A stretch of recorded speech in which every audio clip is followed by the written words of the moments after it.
이제 우리 다 같이 일어나셔서 성경 봉독하겠습니다. 시편 24편 말씀입니다. 시편 24편 우리 1절에서 10절 다 같이 한 목소리로 합독하도록 하겠습니다.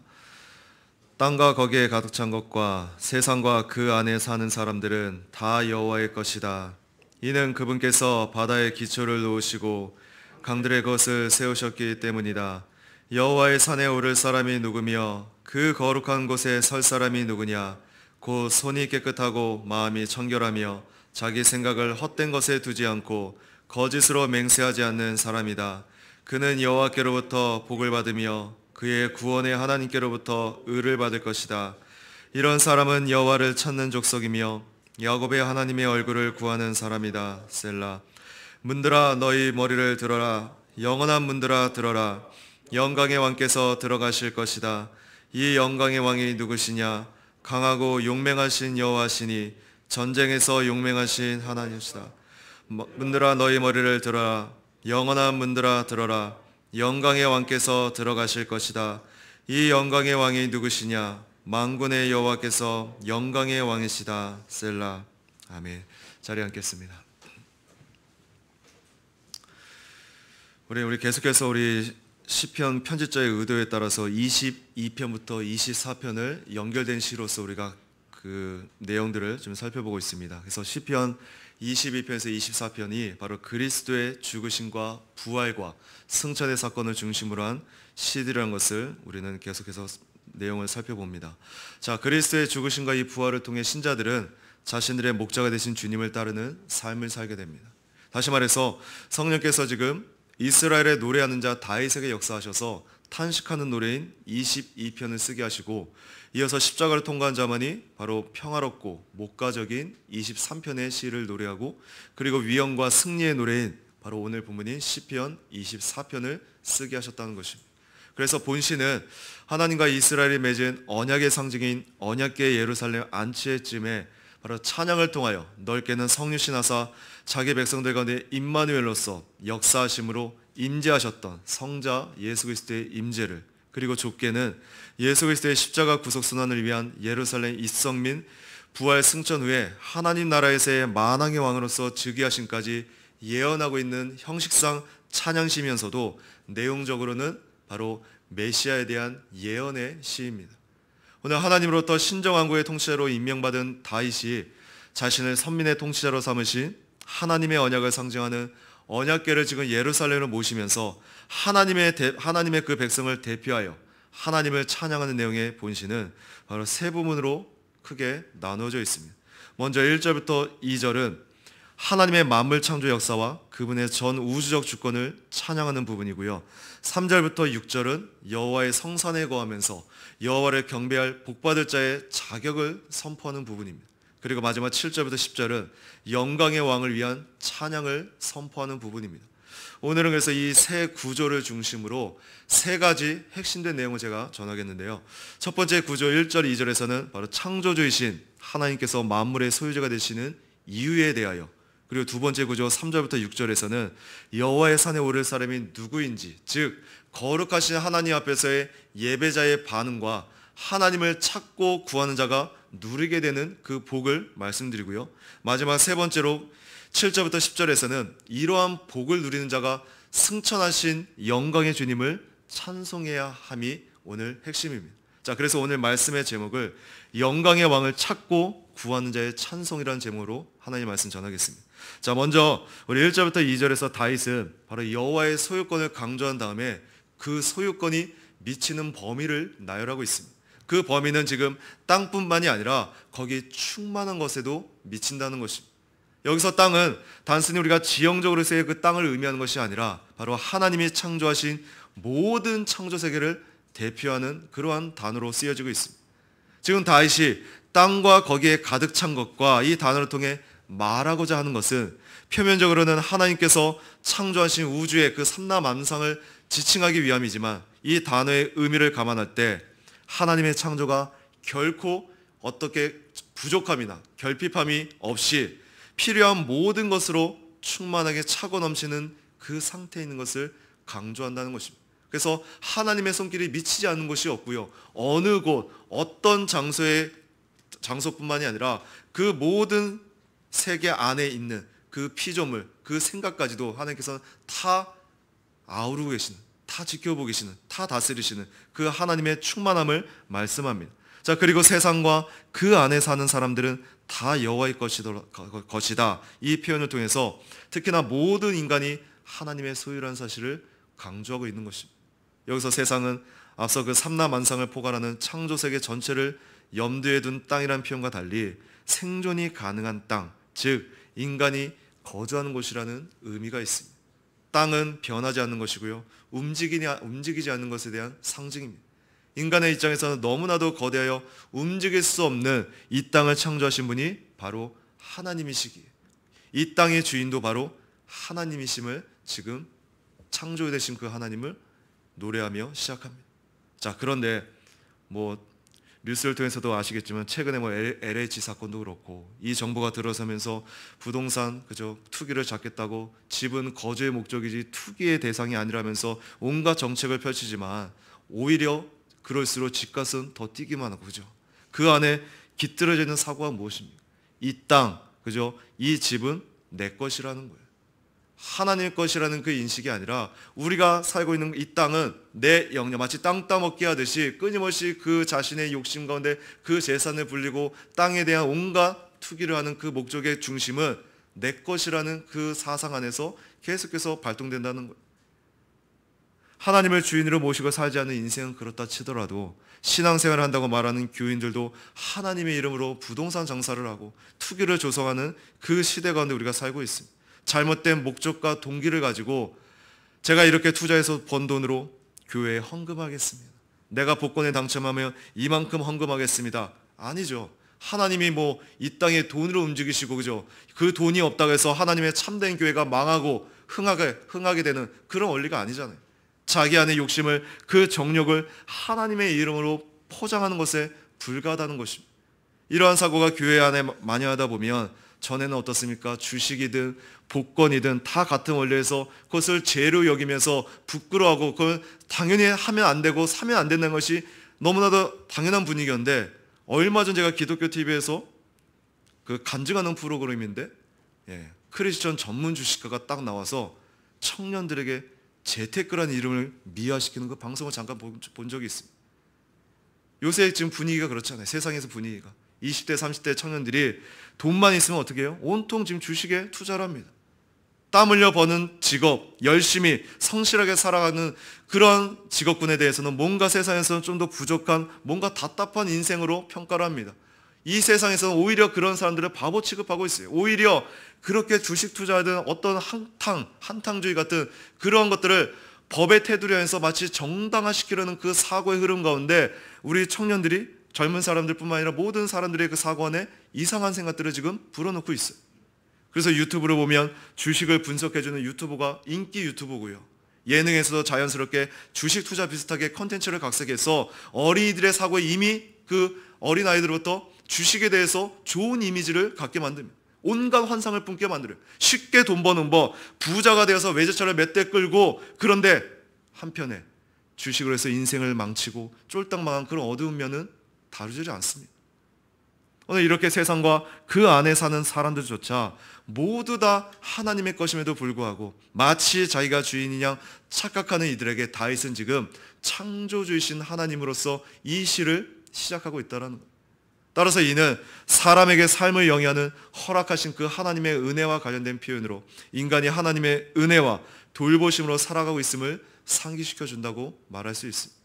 궁극적으로 이러한 의미에서 이 단어를 채택한 것은 본시 전체의 맥락과 관련해 하나님의 은혜와 풍성한 공급으로 살아가는 존재인 인간이 마땅히 창조자하는 하나님을 찬양해야 함을 부각시키고 있다는 것입니다. 자, 그런데 오늘 하나님을 알지 못한 인생은 자기가 하나님 자리에서 자기 마음대로 살아갑니다. 자기가 주인이고, 그러한 인생은, 그러한 세상은 조금만 진지하게 우리가 좀 생각해 보면 다 앞뒤가 안 맞는 말인데, 그럴싸한 그러한 멘트에 그런가 보다 서로가 불편함 없이 살아갑니다. 한 예로 어제 제가 가까운 친척 결혼식이 있어서 갔는데 요새 결혼식의 그 분위기가 어떻습니까? 그 흐름이 주례 없는 결혼식, 경건한 예식이 아닌 어떤 이벤트, 쇼가 중심인 예식들. 그래서 어제 사회제 그 멘트 하나하나가 다 제 귀에는 듣기에 거슬리더라고요. 말은 경건한 예식에 엄숙하게 임해 주시고, 양가 어머니 나오셔서 경건하게 화촉점화를 해주시고 등 멘트마다 경건이라는 단어를 계속해서 이렇게 붙이더라고요. 자, 근데 이미 예식 분위기는 뮤지컬과 비슷한 쇼로 진행되고요. 그러면서 제 머릿속에는 이러한 분위기와 경건한 분위기가 맞지 않는데, 또 한 가지는 그런 경건이란 단어를 종교적 색채를 띠지 않으면서 세상 사람들은 어떤 식으로 지금 이해하며 이 단어를 쓰고 있을까, 그런 생각들이 들더라고요. 그러면서 한 가지 멘트가 들려오는데, 오늘 예식은 특별히 주례가 없는 예식입니다. 이제는 결혼식에 주례가 없는 특별한 시대라는 거예요. 기존의 정통적인 것들이 너무 이제 답답한 옛날 구식이고, 이제는 주례가 없는 게 특별하다는 그 단어를 붙이면서 그런 흐름 가운데 자기들의 중심화에서 그냥 그렇게 속전속결로, 물론 예식의 그 시간들이 앞뒤가 타이트하게 있으니까 그렇겠지만 너무나도 짧게, 것도 그냥 형식적인 어떤 이벤트적인 보이기 위한 그런 식의 좀 재미 위주로 흘러가는 것을 제가 어제 좀 봤습니다. 자, 근데 조금만 우리가 역사적인 배경만 알아도 왜 결혼식에 주례가 필요하고, 특별히 믿는 자의 결혼에서 왜 목사가 주례를 서야 하는지, 바로 축복된 결혼식이 되기 위해서는 바로 가정이 왜 교회에 떨어지지 않는 등 개인 대 개인이 사랑해서 하는 게 결혼이 아니라 바로 집안 대 집안의 일이고, 또한 이거는 가정과 가정의 문제가 아니라 교회와 떨어지지 않는 그러한 연결성이 있다는 거예요. 우리가 지난 수요 예배 때도 3, 4대의 저주 또는 수천 대의 축복의 말씀의 그 원리를 들었지만, 잘못된 사고와 관련해서 올바른 사고와 올바른 신앙의 가치관을 갖지 못하고 인간적인 조건과 사랑으로 결혼하면 왜 안 되는지를 생각해야 합니다. 만약에 내가 가진 사고가 온통 하나님께 저주인데도 나는 그냥 괜찮다고 도덕적인 기준에서 그저 내가 잘하고 있다고 그런 사고를 가지고 결혼을 하게 됐을 때, 그 가운데 가정을 이루고 자녀를 출산하면 그 사고가 어떻게 해요? 그대로 그 자녀에게 전달되는 거잖아요. 그래서 참된 믿음을 소유한 자는 불신자와 결혼할 수가 없는 것입니다. 우리 앞으로 결혼을 앞둔 청년들은 이제 누가 다음 차례가 될지 모르지만 꼭 교회 안에서 결혼 교육을 받고 그저 교회 가운데 하나님과 모든 이들의 축복된 결혼이 되어야 될 것입니다. 오늘 아무리 이 세상에 자기의 중심적으로 자기가 그죠 그 흐름 가운데 우리가 살아간다 할지라도 분명히 하나님께서 정해놓으신, 하나님께서 정해놓은 예배, 하나님께서 정해놓은 삶의 규칙이 있다라는 거예요. 오늘 피조물된 인간은 바로 하나님이 정해놓은 그 방법대로, 그 규칙대로 살아가는 것이 가장 복된 길임에도 불구하고 죄성으로 말미암아 우리는 어떻게 해요? 그 하나님을 반역하고 끊임없이 그 하나님을 대적하는 원리 가운데서 자기가 주인이냐, 그것이 마치 자유인 양 살아간다는 거예요. 아니죠. 오늘 2절에서는 하나님께서 만물의 소유자가 되신 이유를 구체적으로 밝혀주고 있음을 보여줍니다. 지금도 미신 또는 토속신앙을 믿는 자들이 있지만, 특히나 시골이나 바닷가를 삶의 터전으로 삼고 있는 섬에 사는 사람들은 이게 더욱 심하죠. 당시 이교도들은 하나님이 아닌 다른 창조자가 바다의 신, 강을 신적 존재로 여기고 숭배했기에 다윗은 지금 하나님만이 창조자이시며 만물에 대한 절대 주권을 가지고 계심을 강조합니다. 이렇듯 소유권은 단지 내가 가지고 있다 없다의 의미가 아니라 나의 것이면 내가 원하는 대로 할 수 있는 권리를 말합니다. 그래서 성경은 하나님을 토기장이로 우리를 진흙으로 비유하기도 합니다.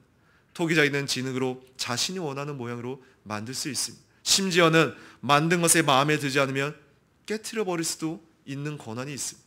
그것이 바로 토기장의 권리인 것이죠. 오늘 하나님은 이 세상에 대해서 그런 권리를 가지고 계십니다. 세상을 창조하신 분으로서 세상의 주권을 행하십니다. 세상이 움직이는 법칙을 정하셨을 뿐만 아니라 옳고 그름에 대한 기준을 세우시고 공의로 심판하실 수 있는 권리도 바로 하나님께 있다는 것입니다. 하나님을 예배한 자는 바로 그런 하나님의 주권을 인정하는 자입니다. 때로 우리는 그런 하나님의 주권을 우리가 좋아할 만한 이유 안에서만 인정하려는 경향이 있습니다.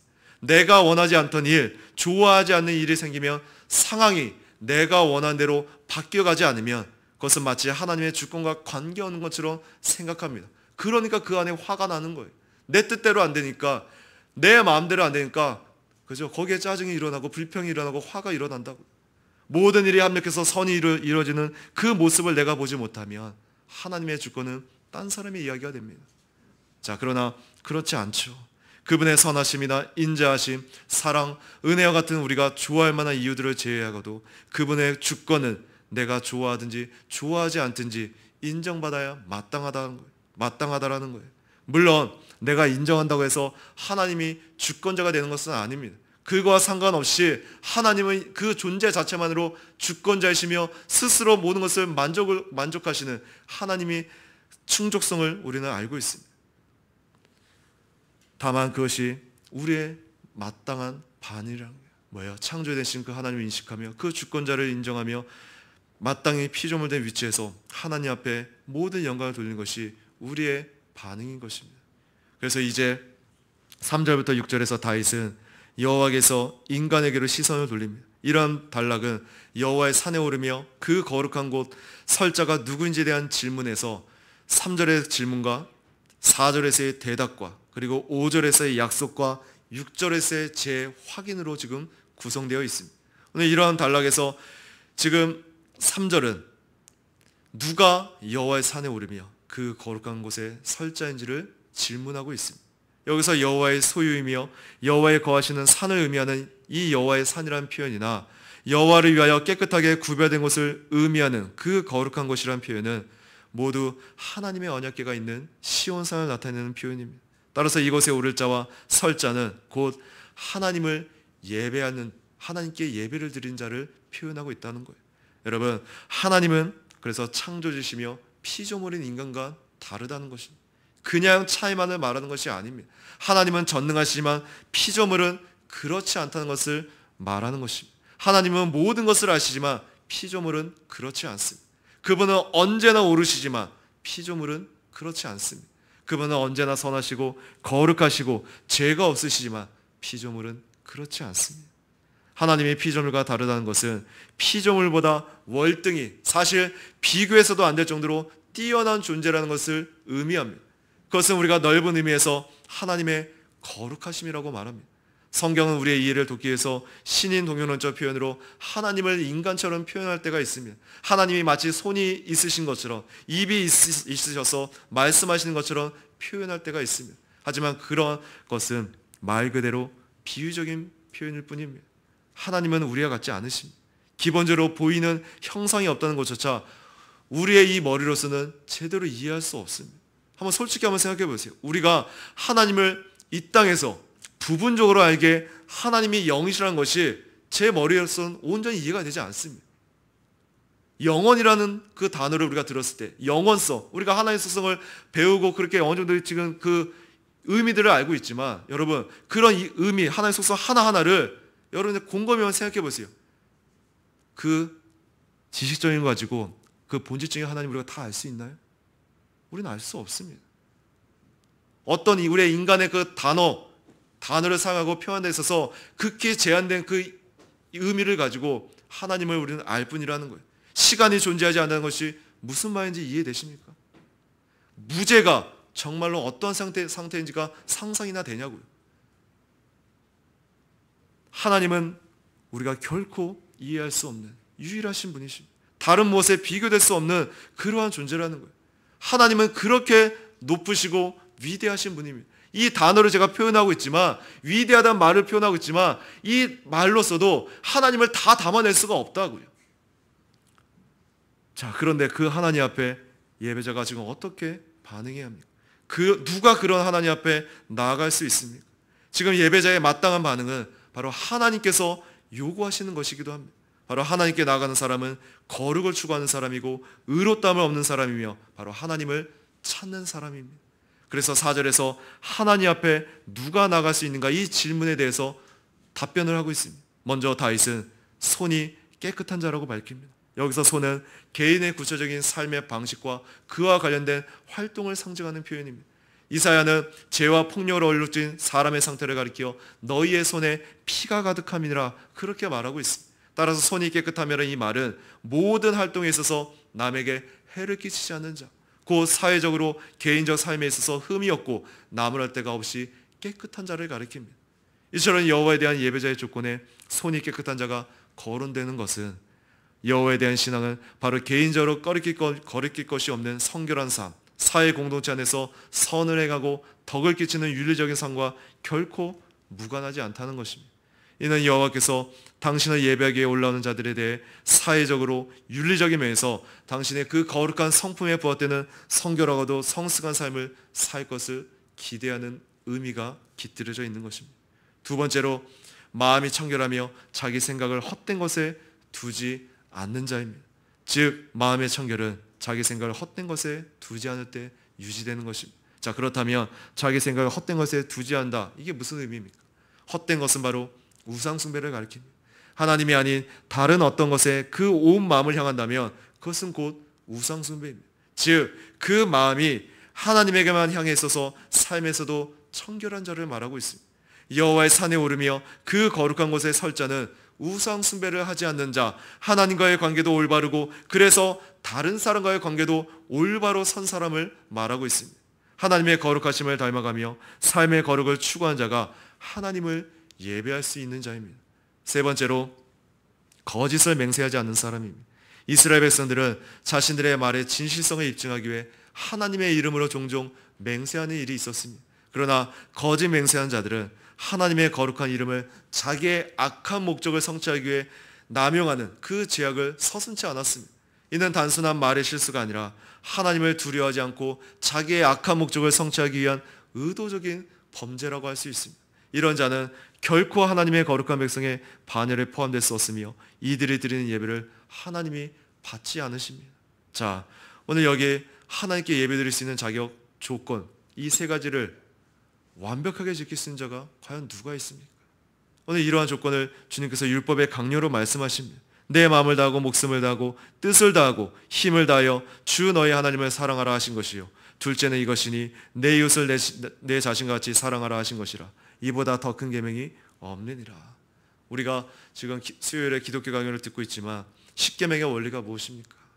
바로 이 모든 것을 순종하시고, 그죠? 완벽한 그 율법 요구를 이루신 분은 오직 예수 그리스도 한 분밖에 없음을 말합니다. 그리고 그 안에서 바로 우리의 마음의 신비, 성령께서 역사하심으로 그리스도 안에서 우리가 하는 그 행위를 옳게 여겨주시고 거룩하게 받아주신 원리가 그리스도 안에 있기 때문에 그분 안에 행하는 그 믿음의 행위들을 하나님께서 받아주신다는 거예요. 그래서 마르틴 루터는 이 구절을 해설하며 이렇게 말했다고 합니다. 노래를 잘한다고, 시편을 잘 암송한다고, 금식을 많이 한다거나, 자신의 것을 가난한 사람들에게 많이 나눠준다거나, 설교를 잘한다거나, 선행을 많이 하여 유명한 사람이 되었다고 하여 여호와의 산에 오르는 것은 아니다. 여호와의 산에 오를 자는 오직 안과 밖으로 모두 순결한 자들이다. 이 말은 뭐예요? 이 땅의 피조물은 아무도 없다라는 거예요. 이 부인할 수 없는 현실이 바로 그리스도 안에서 의를 발견하기 전까지 마르틴 루터를 끊임없이 괴롭히고 짓눌렀던 것을 우리는 알 수 있습니다.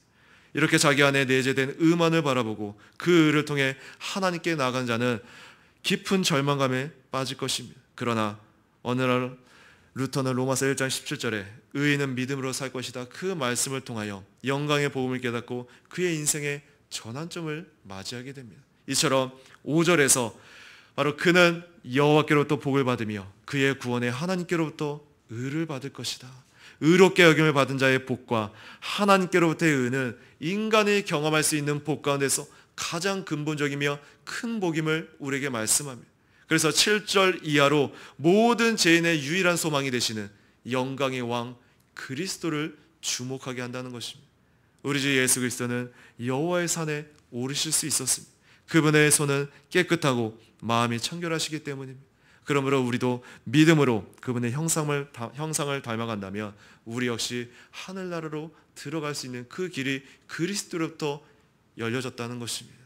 자, 그래서 6절은 지금 4절의 반복으로서 바로 이런 사람은 여호와를 찾는 족속이며 야곱의 하나님의 얼굴을 구하는 사람이다. 바로 축복을 누릴 자가 누구인지를 다시금 확인시켜주는 내용이라 할 수 있습니다. 특히나 찾고 구한다는 말은 성막에 있는 시온산에 올라가서 하나님을 찾고 구한다는 의미입니다. 그래서 3절의 내용, 바로 여호와의 산에 오르며 거룩한 곳에 서는 이유를 다시 한번 언급하는 그러한 내용입니다. 즉 이스라엘 백성들이 성막에 올라가는 목적은 오직 여호와 하나님을 찾고 만나기 위한 것임을 말해주고 있습니다. 여기서 찾다란 말에는 묻다, 상담하다, 요청하다라는 뜻도 함축되어 있습니다. 따라서 여호와를 찾는 이란 이 말 속에는 예배자들이 성막에 올라가서 여호와 하나님께 자신들의 필요를 구하기도 하고 하나님의 뜻을 묻기도 하는 등 하나님을 대면하는 과정에 일어나는 여러 가지 일들을 형상화하는 표현입니다. 즉 우리는 부족하고 연약하게 늘 넘어지는 자이기에 그래서 하나님께 도와달라고 불쌍히 여겨달라고 간구하는 그러한 자리입니다. 야곱이 약복강가에서 하나님께 간구하며 씨름하고 하나님의 얼굴을 배웠듯이 그들은 모두 자기의 죄와 부족을 고백하며 하나님의 얼굴을 찾는 자입니다. 예배를 드리는 사람은 하나님의 얼굴을 구하고 예배를 마치면 바로 제사장으로부터 여호와께서 그분의 얼굴을 그들에게로 향하여 들어서 평강 주시기를 원한다는 그 선언을 듣고 집으로 돌아갑니다. 이것이 바로 성전에 올라간 사람이 누리는 복인 것이죠. 사실 성경에서 성막에서 성전에서 하나님의 인재를 찾고 구하는 예배하는 모습이 너무나도 많이 나옵니다. 그렇기에 예배와 관련돼서 뿐만 아니라 항상 신앙생활 가운데 강조했던 것 중에 하나가 뭐예요? 바로 찾고 구하는 원리입니다. 이렇게 찾고 구하는 원리 가운데 특별히 이방 여인인 그 룻의 회심은 오늘 시편에서 찾고 구하여 하나님의 은혜와 복을 받는 것과 너무나도 비슷합니다. 룻은 이방인이었지만 참된 회심을 통해서 그리스도의 먼 조상이었습니다. 그녀의 후손에게서 바로 그리스도께서 나오셨습니다. 우리가 룻기서의 그 오르바와 룻이라는 두 며느리는 바로 두 종류의 신앙 고백을 우리에게 보여주고 있습니다.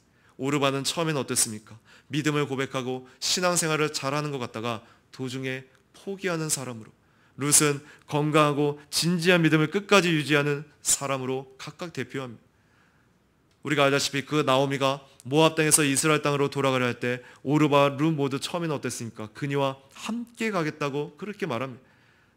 그러다가 나오미가 도중에 그들에게 돌아가라고 권고했고 둘 다 소리를 높여 울었고 나오미는 나오미를 떠나지 않고 끝까지 따라할 것처럼 그렇게 표현을 합니다. 한번 볼까요? 룻기 1장.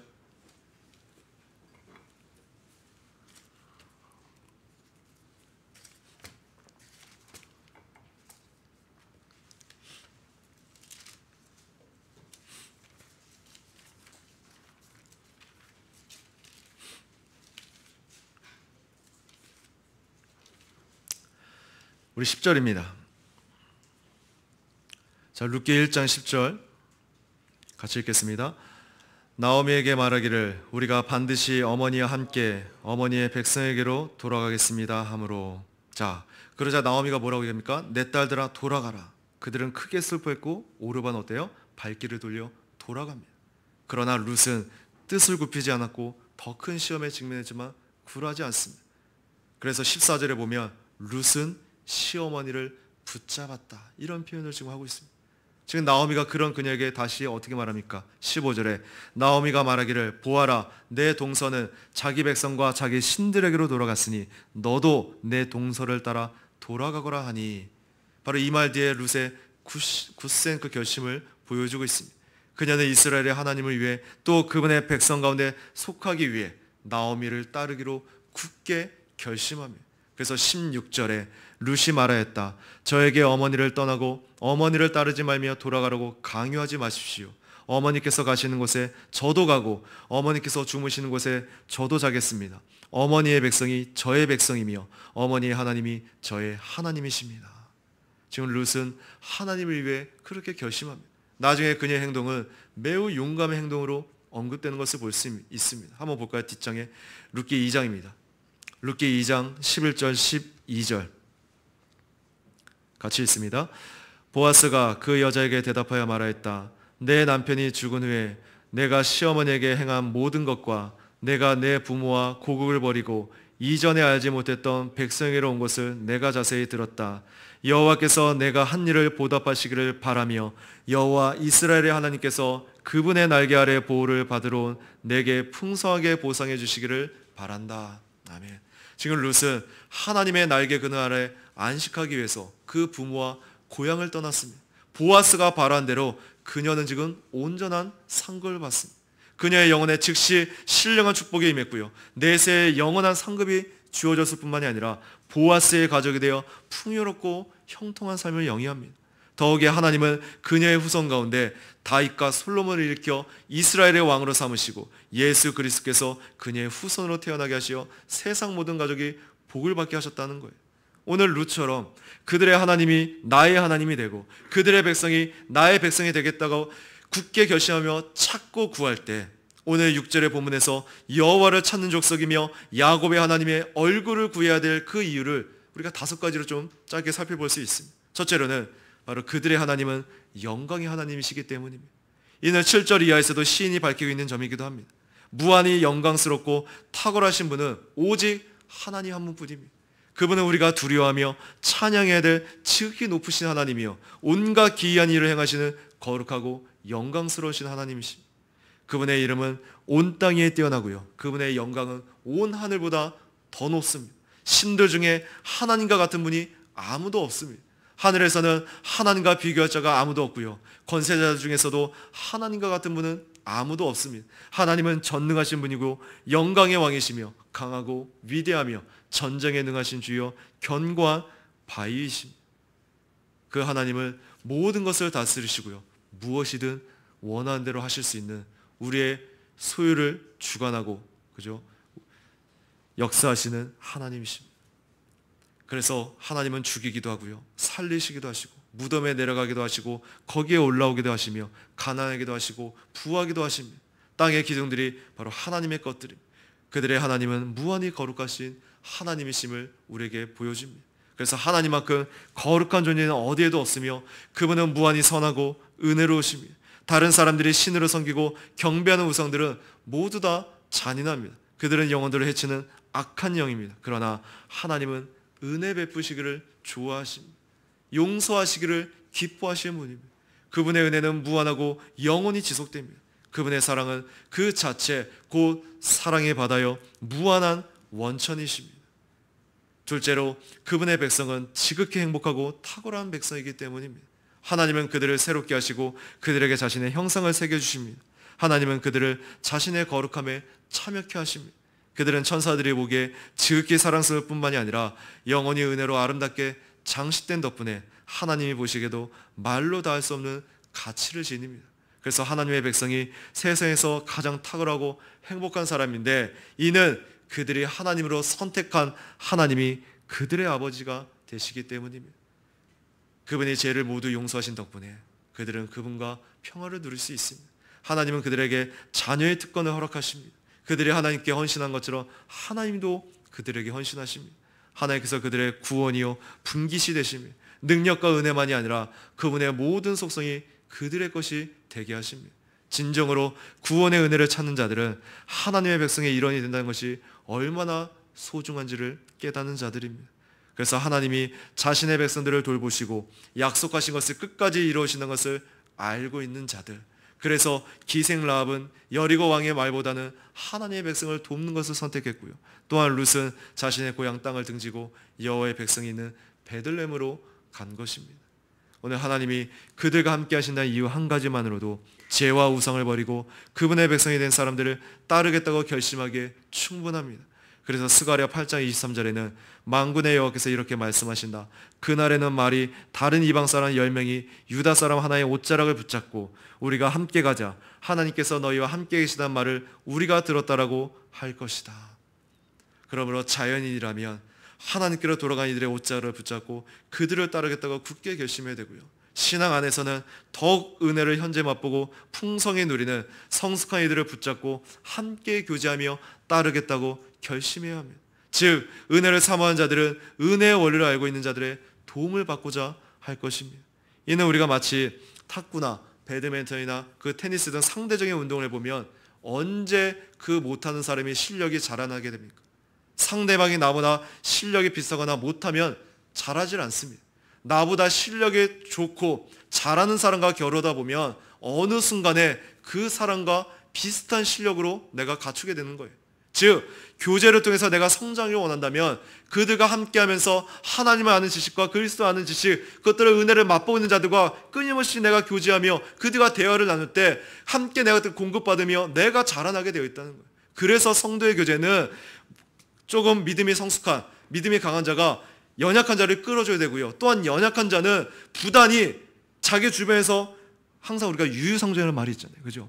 이상하게 유유상종이라는 그 말은 신앙 안에서도 그대로 적용됩니다. 부정적인 사람, 꼭 그 주변에는 부정적인 그 사람들이 같이 있어요.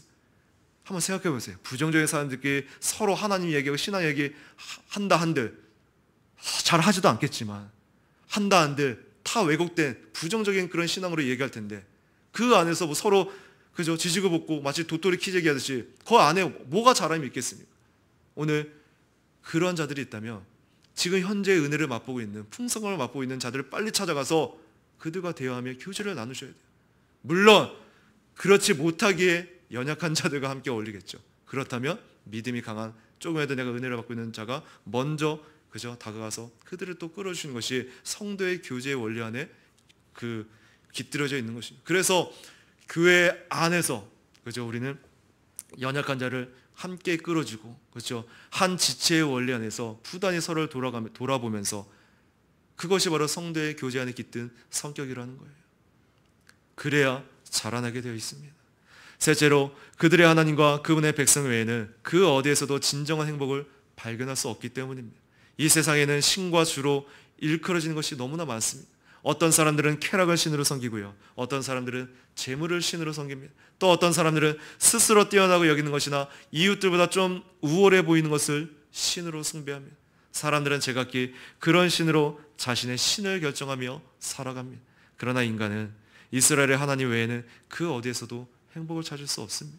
다른 신들은 불행이 닥쳤을 때 도움을 줄 수 없고요. 공허하고 가난한 영혼의 필요를 채워줄 수 없습니다. 오히려 그것들이 더욱더 그 영혼을, 마음을 황폐케 한다는 거예요. 왜냐하면 헛된 우상이기 때문입니다. 넷째로 전에 알고 지내던 사람들이 하나님과 그분의 백성으로 돌아가는 것을 볼 때 그들을 본보기로 삼아야 하기 때문입니다. 하나님이 누군가의 마음을 변화시킬 때는 다른 사람들도 함께 부르십니다. 특히 그분은 우리의 친구들과 지인을 부릅니다. 여러분은 그들이 악을 저지를 때도 그들의 영향을 받습니다.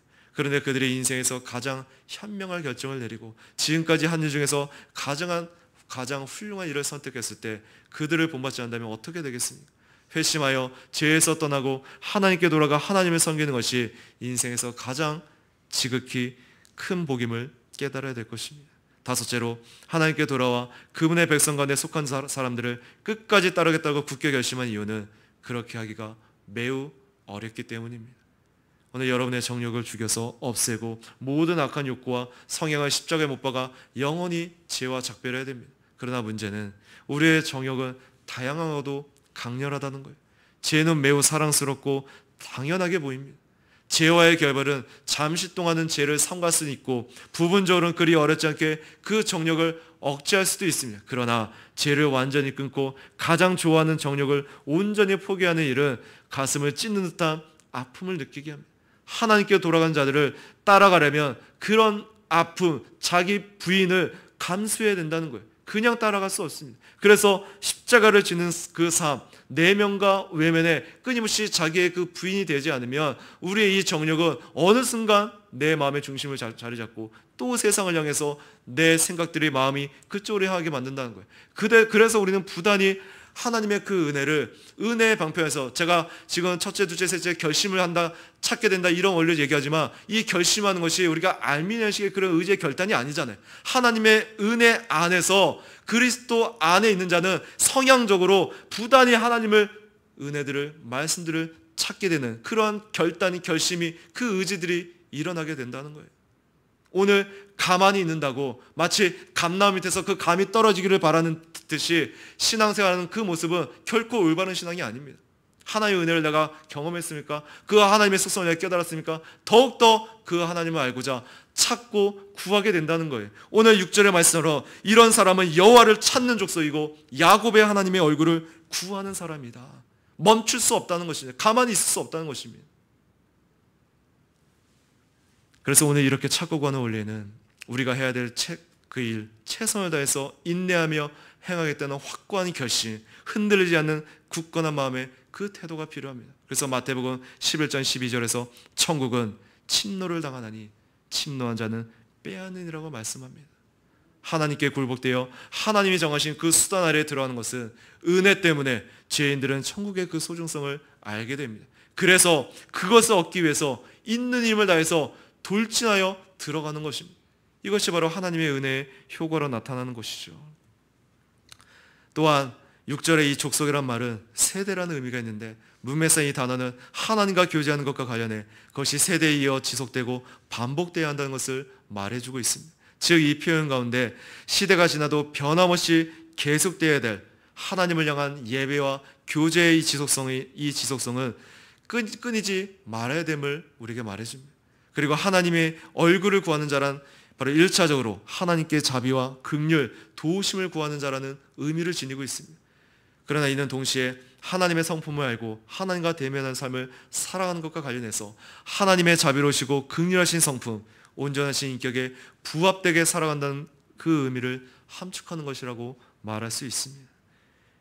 오늘 이러한 하나님을 찾고 하나님의 얼굴을 구하는 사람, 이러한 복을 누리는 자는 이제 7절부터 10절까지 마치 왕이 이끌어여 영광스러운 왕의 자리에 앉듯이 언약궤가 성소에 들어갈 것이니 문이 열고 이를 환영하라는 선포를 듣게 됩니다. 승천하신 그리스도가 하늘 문 앞에 이르시자 그분을 동행한 하늘의 영들이 7절과 같이 말합니다. 문들아 너희 머리를 들어라, 영원한 문들아 들어라, 영광의 왕께서 들어가실 것이다.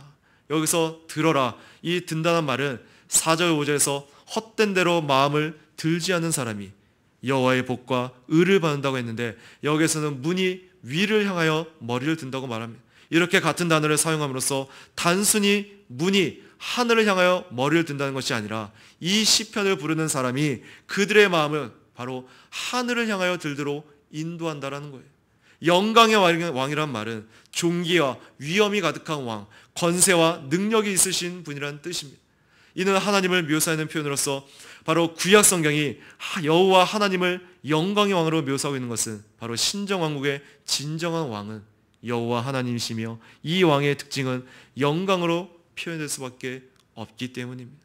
이런 하나님의 영광은 땅의 왕들, 즉 인간의 통치자들과 비교할 수 없는 것임을 말해줍니다.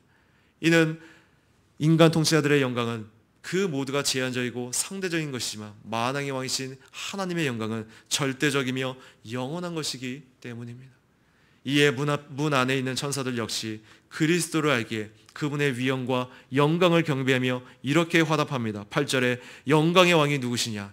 그러자 천사들이 대답합니다. 강하고 용맹하신 여호와시니. 그래서 요한계시록 21장 12절의 표현대로 이 말에 크고 높은 성곽의 12문이 저절로 열리게 됩니다. 그리고 예수 그리스도가 그분을 수종드는 모든 영과 함께 문 안으로 들어가십니다. 영광의 왕, 강하고 능한 여호와, 전쟁에 능한 여호와이신 우리 주님께서 감당할 수 없는 은혜를 우리에게 주십니다. 영광의 왕께서 모든 신자들 안에 들어와 거하십니다. 그래서 내 안에 거하라, 나도 너희 안에 거하리라. 그래서 주님은 은혜를 받지 못하던 그 라오디게아 교회에서 동일한 원리 가운데 말씀합니다. 볼지어다 내가 문 밖에 서서 두드리오니 누구든지 내 음성을 듣고 문을 열면 내가 그에게로 들어가 그와 더불어 먹고 그는 나와 더불어 먹으리라. 오늘 영광의 왕께서 우리 인생에 우리 마음에 들어와 거하시겠다고 하실 때 거절하며 무시할 자가 누가 있습니까? 항변할 수, 그죠? 거부할 수 없는 은혜라는 거예요. 그 은혜의 영광을 아는 자들이 얼마나 복되냐는 것이죠. 그리스도가 영광 속으로 들어가셨다는 것이 우리의 기쁨을 얼마나 높이 끌어올리고 우리의 위로를 얼마나 넓게 확장시켜 줍니까?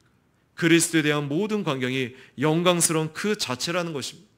그 모든 광경 속에서 여러분은 주 예수 그리스도에게 영광스럽게 나타날 것을 구하며 기다려야 됩니다. 이 위대한 신비에 맞춰 이 삶을 우리는 살아가야 됩니다. 그리스도를 영광스러워 들어가시는 분으로서 우리는 바라봐야 됩니다.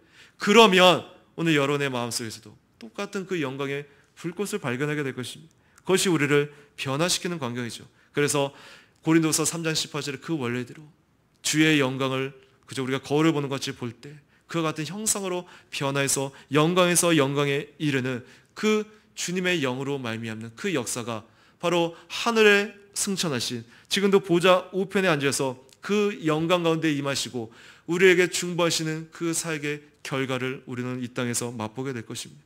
그리고 이 땅에서뿐만이 아니라 이제 그 영혼의 상태에 들어갈 때 그 날을 우리는 소망하면서 그 그리스도와 대면의 그리스도의 영광을 바라볼 그때를 바라보면서 이 땅의 삶을 우리는 영위해 나가야 될 것입니다. 그래서 9절에서는 영원한 왕, 만왕의 왕이신 하나님의 행차 앞에 천상의 문들이 들려지는 것처럼 모든 이들이 하나님 앞에 굴복해야 하며 하나님의 거룩한 통치가 하나님의 백성들의 삶에 철저하게 구현되어야 함을 나타내고 있습니다. 자, 그렇다면 언제 영광의 왕이신 하나님이 예루살렘 성의 왕으로 입성하실 것인가 우리가 생각해 볼 수 있습니다. 여기서 한 가지 흥미로운 것은 지금 유대인들은 포로에서 돌아온 그 이후로 성전에서 아침에 제사를 드릴 때 날마다 바로 이 시편 24편을 암송했다고 합니다. 이 노래를 불렀다고 해요. 일주일이 시작되는 날, 즉 일요일에 이 시편을 읽었습니다. 무슨 말입니까? 지금 예수님께서 이 땅에 오시기 전 수없이 읽혀진 시편이 24편의 말씀입니다. 만약에 예수님께서 십자가를 앞두시고 일요일에 예루살렘에 입성하셨다면 그날 예루살렘을 환영하던 사람들이 성문에서 호산나를 외치고 있을 때 그날이 일요일이었다면 성전에서는 분명히 이 시편이 낭송되고 있었을 것입니다. 만약 그들이 예수님을 그들의 진정한 왕으로 인정하고 받아들였다면 그들이 그날 아침에 읽었던 이 시편 24편의 말씀과 호산나의 외침과 낭송을 통해 성경의 예언이 성취되었을 것입니다. 하지만 그들은 그 예수님을 거절했습니다. 영광의 왕으로 받아들이지 않았습니다. 그들은 모르고 있었지만 자신들이 읽고 있던 그 말씀과 전혀 다르게 그들은 영광의 왕을 받아들이지 않았다는 거예요. 한번 그 장면을 상상해 보세요. 지금 문들아 너희 머리를 들어라, 영원한 문들아 들어라, 그 영광의 왕을 지금 낭송하면서 그 메시아를 고대하고 있는데 그들 앞에 정작 메시아가 나타났음에도 불구하고 그들은 영광의 왕으로 그 하나님을, 그 주님을 대하지 않았다는 거예요. 오히려 그죠? 신성모독이라는 죄를 뒤집어서 십자가에 처형케 하는 정말 시대 가운데 악의 대명사로, 그죠? 그들은 역사 가운데 낙인 찍힌 것입니다.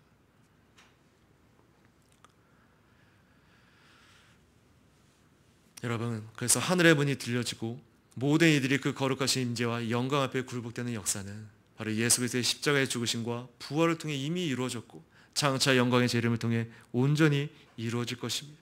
즉 그리스도께서는 하나님 나라의 영원한 왕으로 성도들 가운데 오셨습니다. 그리고 천국 복음을 전파하시고 천국의 건설을 놀라운 이적과 기사를 행하셨습니다. 그리고 평화의 왕으로 예루살렘에 입성하시고 자기 백성들을 위해 십자가에 죽으시고 부활하셨습니다. 결국 이러한 사역으로 인해 자기 백성들을 억누르는 죄와 어둠, 사망의 건설을 파하시고 확고한 구원과 승리의 반석이 되셨습니다.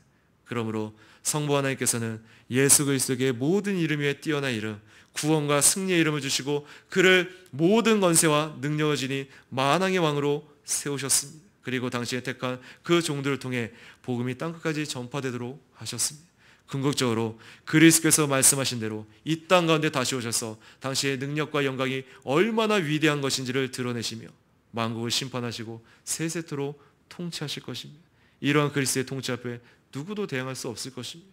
다윗은 이 같은 메시아의 최종 승리와 영광스러운 통치를 내다보며 언약궤의 시온성 입성을 감격과 감사로 찬양하고 있는 것입니다. 그래서 여기 10절에 만군의 여호라는 이 말은 세상의 모든 군대들 또는 군사력을 한 손에 쥐고 계신 하나님이라는 의미뿐만이 아니라 하늘의 모든 권세와 위엄, 온 우주 만물까지 장악하고 계신 하나님이라는 뜻을 함축하고 있습니다. 아담 이래로 닫혀있던 영원한 문들이 열립니다. 그 문이 열리고 한 사람이 들어가십니다. 그는 죄를 알지도 못하시고 참 사람이 되신 하나님이십니다. 그는 자기 백성을 포로로 잡아 그 영광의 문으로 데리고 들어가시는 바로 예수 그리스도이십니다. 여러분, 그래서 24편은 여호와께서 혼돈을 물리치시고 세상을 창조하신 이야기로 시작해서 하늘에 올라가시는 영광의 왕, 곧 만군의 여호와를 찬송하는 것으로 마치게 됩니다. 그리고 그 가운데 바로 3절에서 6절에 거룩한 곳에 설 사람의 특징을 세 가지로 말씀하고 있습니다. 손이 깨끗하고 마음이 청결하며 헛된 것에 마음을 두지 않고 거짓 맹세를 하지 않는 자. 오늘 이러한 구절을 통해 우리는 왜 여호와께서 능력의 창조와 하늘로 올라가는 이야기를 이 시편을 시작하고 맺으면서 여호와 앞에 설 수 있는 사람의 특성을 말한지를 생각해 보게 됩니다. 그것은 바로 우리의 처지를 너무나 잘 아시기 때문입니다. 우리가 사는 이 세상적인 큰 흐름에 있어서 많은 사람의 마음을 사로잡아가고 있고 신자도 거기에 예외가 될 수 없습니다. 그래서 손을 더럽히기도 하고 마음을 속이기도 하며 헛된 것에 우리의 마음이 향하고 때로는 내 의도와 상관없이 거짓 맹세를 하기도 합니다. 그러한 우리를 향하여 하나님께서 창조와 종말을 보여주십니다. 혼돈의 세력을 물리치신 여호와께서 지금도 이 세상의 세력을 다 정복한 분이심을 밝혀줍니다. 그래서 24편은 능력이 있고 용맹하신 여호와는 승천하시고 하늘로 올라가신다는 사실을 생생하게 우리에게 보여줍니다. 그리고 그분은 그의 백성이 이러한 깨달음을 갖고 손을 깨끗이 하고 정직한 마음을 품고 헛된 것을 들지 않고 거짓으로 맹세하지 않도록 끊임없이 보좌 우편에서 중보하며 인도하고 계십니다. 천지를 지으신 하나님께 우리의 형편을 아시고서 이러한 말씀과 함께 우리를 찾아오시고 이러한 시편을 부르며 주님께 나오도록 부르시는 것입니다. 우리는 그리스도 안에서 바로 오늘 24편의 노래를 부를 수 있습니다. 십자가와 부활로 구속을 이루신 그리스도께서 하늘에 오르셨습니다. 구름을 타고 하늘 성소에 들어가신 그 모습은 영원한 분이 머리를 든 것으로 묘사할 수 있을 것입니다. 태어나셔서 말구에 누이시고 나귀에 타고 예루살렘에 입성하신 그분이 바로 영광의 왕으로 하늘 성전에 올라가셨습니다. 그래서 24편을 부르면서 하늘에 오르신 우리 주님은 22편과 같은 그 고난의 시편을 부르며 죽음의 자리까지 내려가셨습니다. 죽음의 순간에 구원을 얻으신 주님께서 이제 큰 회중 가운데 하나님의 구원을 우리에게 선포하십니다. 머리 되신 주님께서 하늘로 올라가실 때 그의 몸인 우리도 하늘에 함께 앉히셨습니다. 그래서 에베소 2장 5절 6절은 허물러 죽은 우리를 그리스도 예수와 함께 살리셨고 너희가 은혜로 구원을 얻은 것이라 또 함께 일으키사 그리스도 예수 안에서 함께 하늘에 앉히시니 바로 하늘에 오르신 주님께서 이제 우리를 하늘의 예루살렘으로 부르십니다. 십자가 부활의 능력으로 깨끗한 손과 정결한 마음을 갖게 하시고 헛된 것에 마음을 향하지 않고 거짓 맹세치 않게 하십니다. 하늘의 능력으로 이런 은혜를 우리에게 주시고 계십니다. 그래서 눈으로만 보면 이 세상에는 여전히 혼돈의 세력이 있고 신자는 고통을 당하는 것처럼 보입니다. 그러나 다윗을 비롯한 믿음의 선진들이 만군의 여호와를 불러서 구원을 얻는 것처럼 우리도 승천하신 주님을 불러 구원을 얻고 주님의 얼굴로 만족하며 살 수 있는 것입니다. 주님께서 그분의 영광을 온전히 드러내면 주님의 백성을 넘어지게 하는 세력이 모두 없어질 것입니다. 그래서 오늘 말씀을 정리하며 핵심 세 가지를 기억하시기 바랍니다. 첫째는 창조주신 하나님께서 만물의 소유주가 되셔서 종말의 때에 영광의 왕이 되심을, 두 번째, 거룩하신 하나님 앞에서의 예배자의 반응과 그러한 세 가지 특성을 온전히 성취하신 그리스도 안에서 하나님을 찾고 구하는 자가 누리게 되는 복을, 마지막으로 이러한 복을 누리는 자가 승천하신 영광의 주님을 찬송해야 됨을 꼭 기억하시기 바랍니다. 그날까지, 바로 영광의 왕이 다시 오실 때까지 우리는 주님의 얼굴을 구하는 사람들의 이 세대에 속하여서 함께 주님을 섬기며 살아가게 되는 저와 여러분이 되기를 기도하겠습니다. 같이 말씀 생각하면서 기도하겠습니다.